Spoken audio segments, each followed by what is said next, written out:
Adillah pada kami tak bodoh, meski memang kami tak pandai, tapi kami berjanji akan tetap mengkritik sesuai isi hati. Hei penguasa, ini kami rakyat jelata. Engkau ada untuk siapa?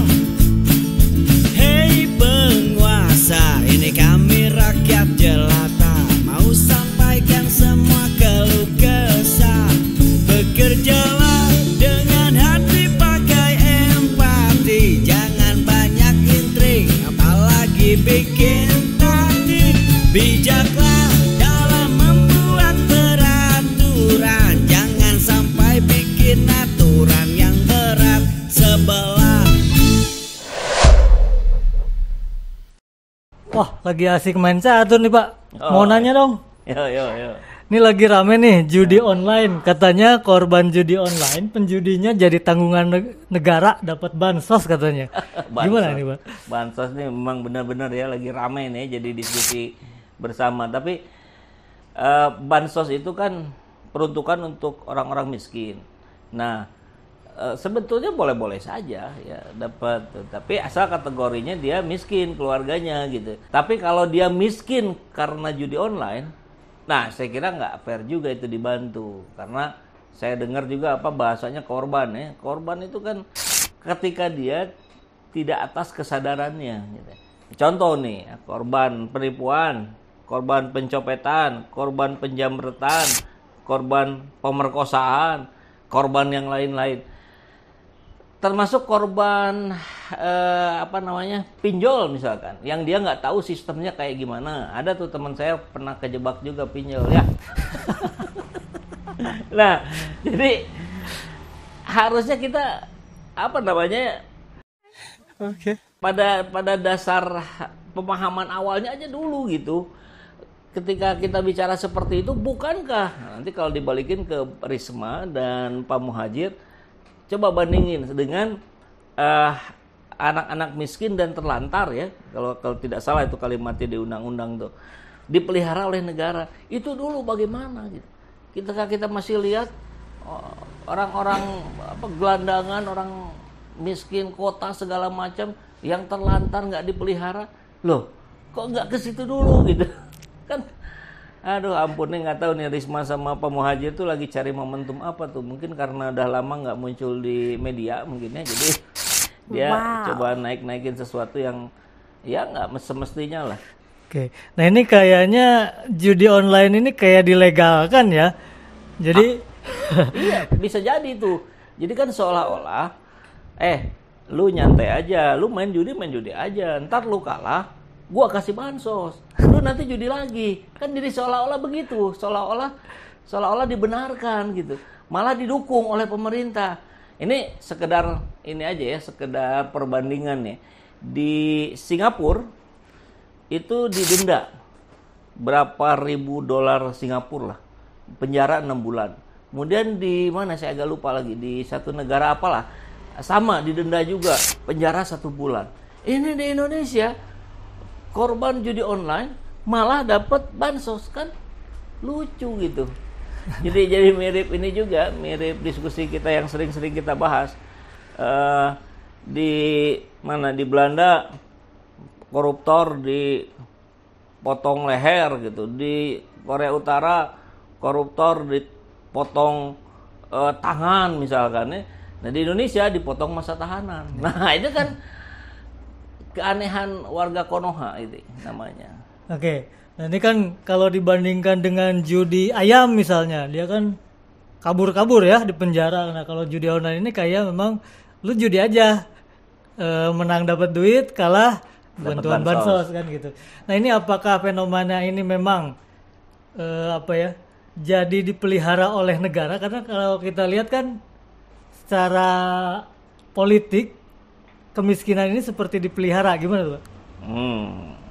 Katanya pemimpin zalim atau pemimpin otoriter, dia akan melanggengkan kekuasaannya dengan membuat rakyatnya bodoh.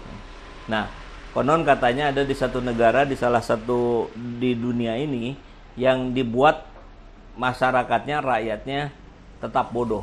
Misal, biaya kuliah dibuat tinggi, naik sampai 500% gitu ya. Kemudian biaya sekolah-sekolah sama dibikin naik. Harga BBM, harga sembako dibikin naik. Sehingga gak kebeli sama rakyat jelata. Akhirnya ya gizinya bermasalah, nggak bisa sekolah. Nah, kemudian pas dekat-dekat pemilu dapat 100-200 ribu ya diterima karena butuh. Katanya ada di salah satu negara di dunia ini gitu. Konoha bukan, Pak? Iya, nggak tahu Konoha, nggak tahu Wakanda itu. Oke. Nah, terus ini katanya ini yang saya dengar sebagai rakyat jelata yang digaung-gaungkan itu hanya bansos. Apakah bansos bisa mengentaskan kemiskinan atau gimana nih, Pak? Nih kalau balik lagi ke persoalan judi online tadi ya. Kalau itu mau dibilang korban, maka penanganannya adalah penanganan sesuai dengan jenis dampaknya. Misalkan dia mengalami trauma psikologis, maka dia harus ditangani oleh psikolog gitu kan. Dia ada persoalan dengan lingkungan jadi bermasalah. Nah, nanti selain psikolog dibantu juga oleh sosiolog atau psikiater gitu. Nah, harusnya begitu penanganannya kalau bicara korban gitu. Kalau malah jadi ada dampak secara biologis ke tubuh, kan melibatkan dokter, bukan dikasih duit bansos. Kalau dikasih duit bansos ya dia judi lagi. Ingat loh, karakter orang penjudi itu dia akan menghalalkan segala cara. Kalau perlu dia nyuri uang orang tuanya, nyuri barang yang di rumah dijual, dijudiin, kan begitu. Nah ini kasih bansos, ya udah pasti gitu, udah pasti akan digunakan lagi buat judi online. Oke, nah ini kenapa sih bansos terus yang digaungkan? Kenapa tidak yang lebih teknis bisa mengentaskan kemiskinan? Padahal kan bansos sebetulnya tidak mengentaskan kemiskinan. Iya kan, ini kalau kemarin kan kita inget tuh pilihan capres itu. Ada satu yang nawarin pendidikan gratis. Ada yang 3 nawarin internet gratis. Ada yang 2 nawarin makan siang gratis. Yang dipilih makan siang gratis. Nah, padahal kalau bicara stunting, kalau katanya untuk mengentaskan proses stunting, maka itu harusnya ibunya gitu, bukan anaknya gitu.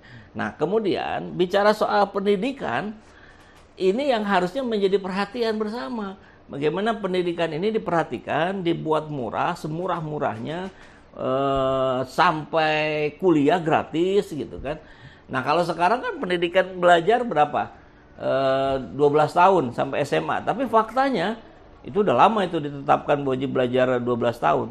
Faktanya apa? Usia pendidikan kita rata-rata berapa yang sudah dihitung riset? Kelas 5 apa kelas 6 SD lah. Nah ini pengentasan kemiskinan itu kalau saya lihat ini faktor utamanya ada di pendidikan. Nah, negara harusnya fokus ke situ dulu, bukan memberesin yang permukaan tapi dasarnya tidak diselesaikan. Oke. Nah, Bapak ini pernah nyentil tentang guru honorer nih. Kira-kira mana yang lebih baik mendapatkan bansos nih? Iya, makanya kalau bansos itu kan harusnya kriterianya diperjelas, sudah diperjelas kemudian dilakukan dengan ketat gitu. Ya tadi misalkan yang miskin-miskin itu, yang terlantar, yang janda-janda tua segala macam, termasuk guru honorer. Nah, guru honorer kan kita tahu 63% sekian itu belum pernah mendapatkan bansos. Kebayang, honorer itu ada yang sebulan dapatnya 500 ribu, ada yang sejuta, ada yang 400 ribu. Ini udah nggak masuk akal dan nggak dapat bansos pula. Nah, nggak habis pikir juga kita, kenapa Pak Muhadjir nggak ngebahas itu?